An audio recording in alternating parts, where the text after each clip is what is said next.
Welcome to स्टॉन dictation. Dictation 5 second बाद शुरू होगा। Ready start. नशीले पदार्थों के उत्पादन और उपभोग पर रोक लगाने के लिए दुनिया के हर देश में कड़े कानून हैं। नशीले पदार्थों की खरीद बिक्री पर नज़र रखने के लिए मादक पदार्थ नियंत्रण ब्यूरो हैं, मगर हकीकत यह है कि ऐसे पदार्थों पर रोक लगाना तो दूर, दिनों दिन इनकी खपत और कारोबार बढ़ते जा रहे हैं। चिंता की बात है कि अब नशीले पदार्थों की खरीद बिक्री के लिए इंटरनेट का धड़ल्ले से उपयोग हो रहा है। वियना स्थित अंतर्राष्ट्रीय स्वापक नियंत्रण ब्यूरो यानी INCB ने अपनी पिछले साल की वार्षिक रिपोर्ट में बताया है कि भारत और दक्षिण एशिया में गैरकानूनी वस्तुओं की बिक्री करने वाली इंटरनेट संचालित दुकानों यानी डार्क नेट के जरिए भारी पैमाने पर नशीले पदार्थों की तस्करी हो रही है। इसमें सोशल मीडिया का भी उपयोग किया जा रहा है। ये दुकानें ऐसे पदार्थों का महिमा मंडन करने के लिए सामग्री भी प्रसारित करती हैं। रिपोर्ट में कहा गया है कि दवा की शक्ल में भी इन पदार्थों की बिक्री की जाती है। INCB ने ऐसे कुछ दुकानों को चिन्हित कर उनकी सूची भी जारी की है। यह एक डरावना तथ्य है, मगर हैरानी की बात है कि ऐसी दुकानों पर प्रतिबंध लगाने के लिए अभी तक कोई व्यावहारिक कदम क्यों नहीं उठाया जा सका है। हमारे देश में नशीले पदार्थों ने इस कदर अपनी पैठ बना ली है कि बहुत सारे युवा इनकी लत का शिकार होकर अपनी सेहत चौपट कर रहे या असमय काल के गाल में समा रहे हैं। पंजाब में नशीले पदार्थों के दुष्प्रभाव की भयावह तस्वीरें किसी से छिपी नहीं हैं। अब अमीर और संभ्रांत वर्ग के जलसों में ऐसे नशीले पदार्थों का सेवन फैशन सा बनता जा रहा है, बल्कि कई जगह तो विशेष रूप से ऐसे पदार्थों के सेवन के लिए ही चोरी छिपे दावतें दी जाती हैं। नारकोटिक्स ब्यूरो कहीं कहीं कुछ लोगों की धरपकड़ कर कभी कभार नशे के कारोबार पर अपनी सख्ती जाहिर करता है, पर हकीकत यही है कि इस कारोबार के मुख्य स्रोत तक उसकी पहुंच नहीं बन पाती। इसी का नतीजा है कि नशे के कारोबारी अब इस कदर बेखौफ नज़र आते हैं कि दूसरे देशों से सैकड़ों किलो की मात्रा में नशीले पदार्थों की खेप मंगा लेते हैं। गुजरात के एक बंदरगाह और दूसरी कई जगहों पर भारी मात्रा में पकड़े गए नशीले पदार्थ इसके प्रमाण हैं। पुलिस और नारकोटिक्स विभाग पर शक की सुई इसलिए बार बार जाकर अटक जाती रही है कि कई मामलों में खुद इन्हीं महकमों के लोग शामिल पाए गए हैं। कुछ साल पहले पंजाब के एक DSP श्रेणी के अधिकारी को नशीले पदार्थों को दवा की टिकिया के रूप में बेचने का दोषी पाया गया था।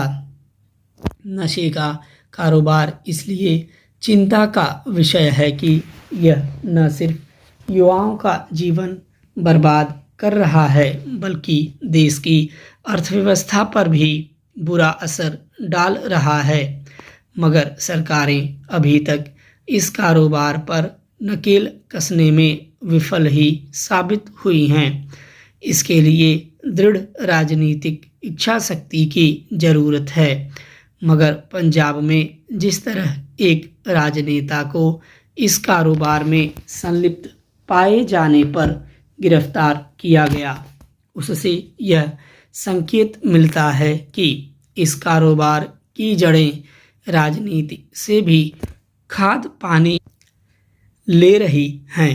यह समझ से परे है कि जब आपत्तिजनक सामग्री परोसने वाली साइटें बंद की जा सकती हैं, तो नशे का कारोबार करने वाली वेबसाइटों को बंद करने में भला क्या अड़चन हो सकती है।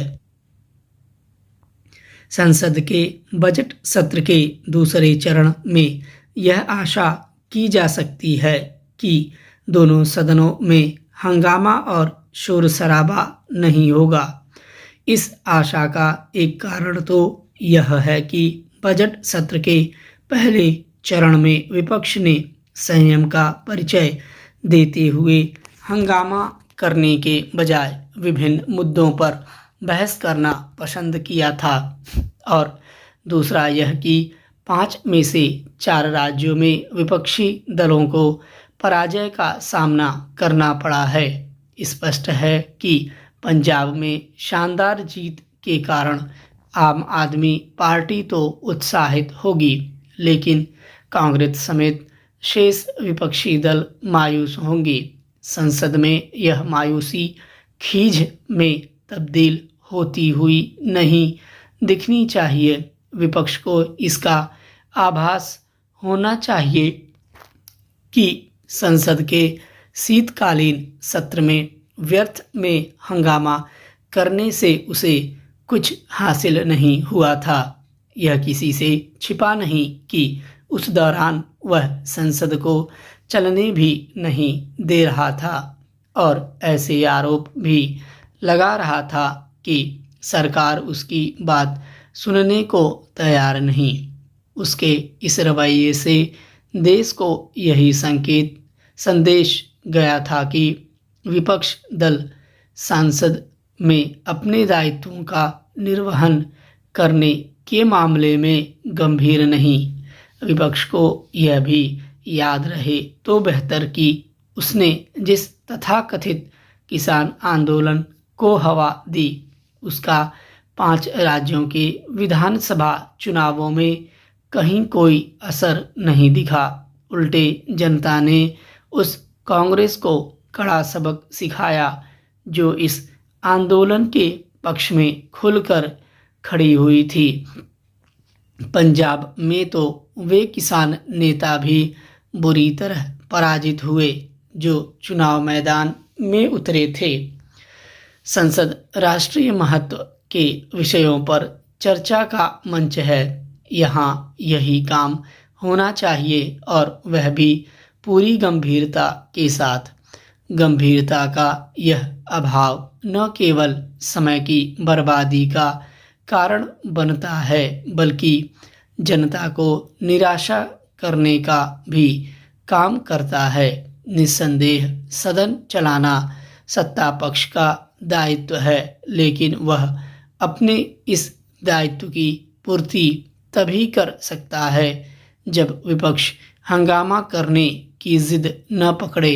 राज्यसभा में कांग्रेस के नेता मल्लिकार्जुन खड़गे का कहना है कि वह महंगाई, बेरोजगारी के साथ ही यूक्रेन में फंसे छात्रों का मुद्दा उठाएंगे। क्या वह इससे अवगत नहीं कि वहां फंसे छात्रों को सुरक्षित स्वदेश ले आया गया है?